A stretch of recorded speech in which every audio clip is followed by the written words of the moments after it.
Hello, and welcome to our experiment. We are part of a 497 group responsible for generating supplemental videos for AT472. Today we will be helping you better understand how to use 5-axis and assist you with completing the experiment part. The difference between 3+2 and 5-axis machining is, in 3+2-axis machining, the tool axis remains fixed, and only 3 axes are coordinated at any time. In 5-axis machining, the tool axis can change all the time to align with the surface of the workpiece, and all 5 axes move.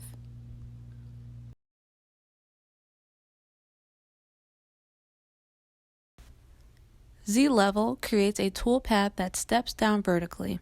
It is similar to Profile Contour, but can also be used on walls that aren't vertical using a ball mill. This tool path is most effective on steep walls. Z-Level operations cannot mill flat surfaces. It is used to mill the outside of a part or on the inside wall of a cavity or pocket.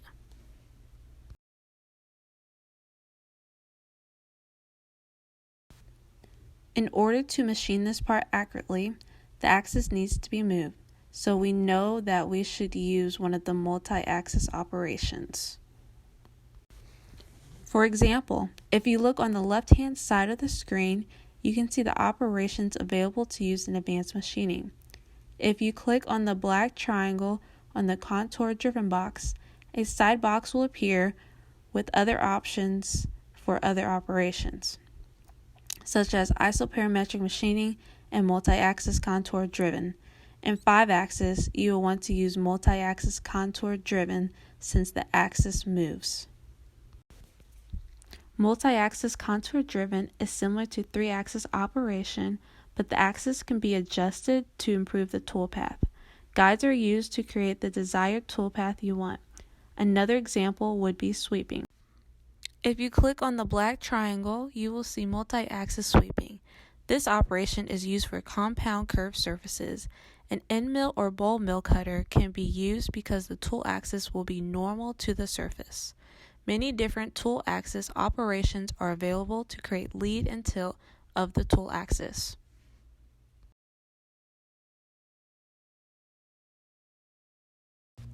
Feed and speed is one of the most important settings in the CAM program.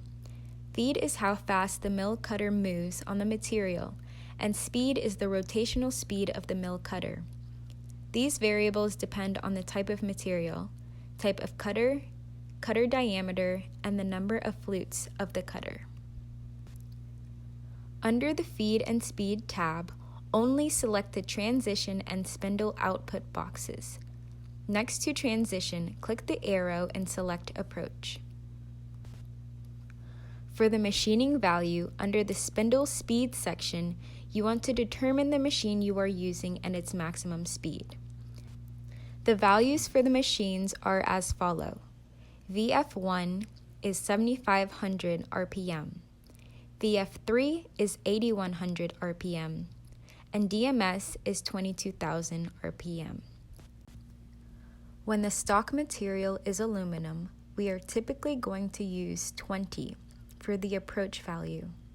In this course, we are not using the DMS to cut aluminum, so we are going to use 50% of the machining value under the feed rate section. For the machining value under the feed rate section, Google Whitney Tool Company Speed and Feed Calculator.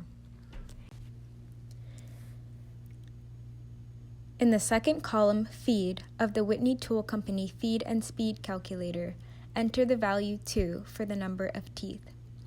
For the chip load per tooth value, enter 0.005. Go to the first column and enter the machine's RPM. Return to the feed column and press Calculate. Enter the calculated value in machining under the feed rate section.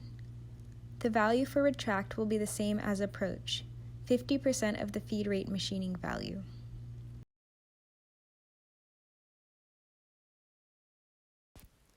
One good habit to develop is to watch each toolpath being played in the simulation so you know what area of the part was machined and if you executed it correctly.